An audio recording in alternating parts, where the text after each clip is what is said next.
Didik TV KPM.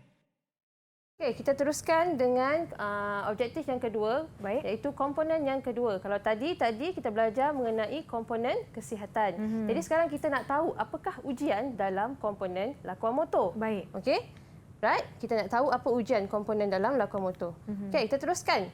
Jadi, untuk komponen kuasa apakah ujian dia? Kalau pelajar ingat lagi yang cikgu tekankan tadi, okey, 4 perkara tadi.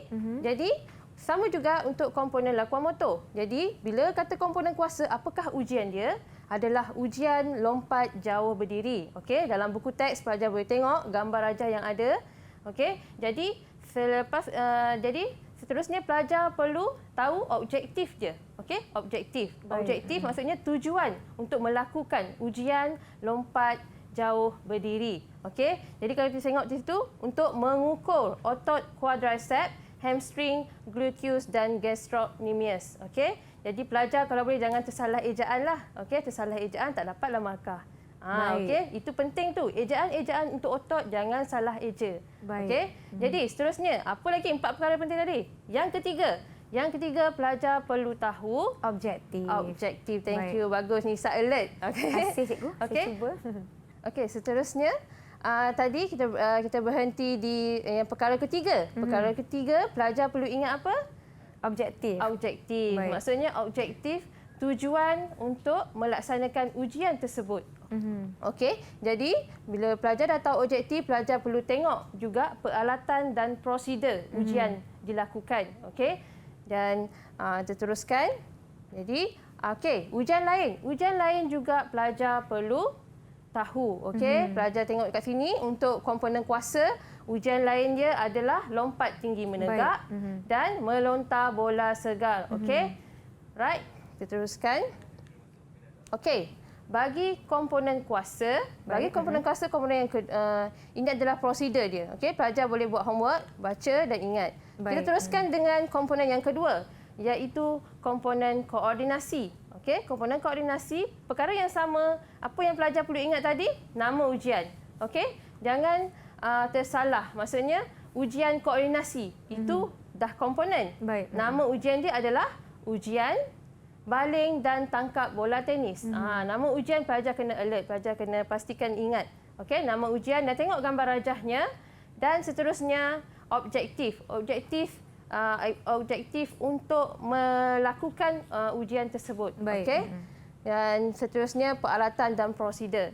Okey, kita pergi kepada ini adalah normnya. Bila pelajar melakukan ujian tersebut, pelajar boleh refer pada norm ni, hasil data yang pelajar dapat. Okey. Dan prosedur dia. Seterusnya kita pergi kepada komponen koordinasi.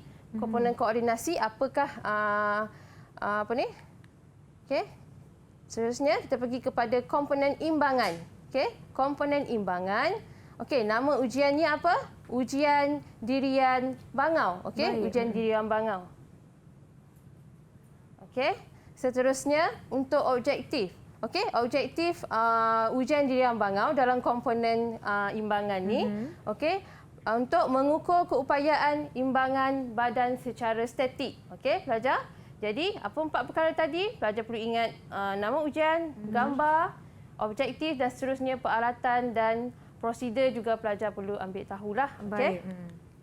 Seterusnya ujian lain. Okey. Ujian lain untuk imbangan apa dia? Okey, imbangan kayu dan imbangan bintang. Okey, sekali lagi cikgu nak ingatkan 4 perkara tadi dan juga ujian-ujian lain dalam ujian komponen-komponen ni. Maksudnya 4 perkara tadi dan juga ujian lain. Dalam setiap komponen ada ujian dan pelajar juga perlu melalui laman sesawang untuk melihat ujian-ujian lain, maklumat yang sama tadi. Ya, baik. Okey. Alright, kita teruskan. Ini untuk prosedur komponen imbangan tadi. Okay? Baik, cikgu. Seterusnya, kita tengok kepada komponen masa reaksi. Okey, masa reaksi. Okey, ujian dia apa Nisa? Kalau Nisa ni? Ujian, nama ujian ni cikgu. Nama ujian. Ujian masa reaksi tangan. Okey, jadi kita perlu tahu nama ujian dan tengok gambar rajah. Baik. Okey, tengok gambar rajahnya. Cam. Okey, kita kena cam gambar rajah. Okey, yang seterusnya kita kena tahu objektif, tujuan untuk melaksanakan ujian setiap komponen ni. Okey. Jadi, seterusnya peralatan dan prosedur. Prosedur ni pelajar memang kena refer dalam buku teks. Baik, okey. cikgu. Jadi, apa ujian lain untuk komponen masa reaksi? Okey.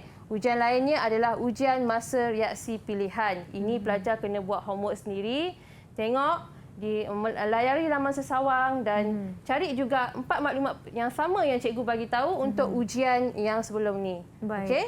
Seterusnya kita pergi kepada prosedur. Ini homework untuk pelajar lah. Kena baca dan ingat.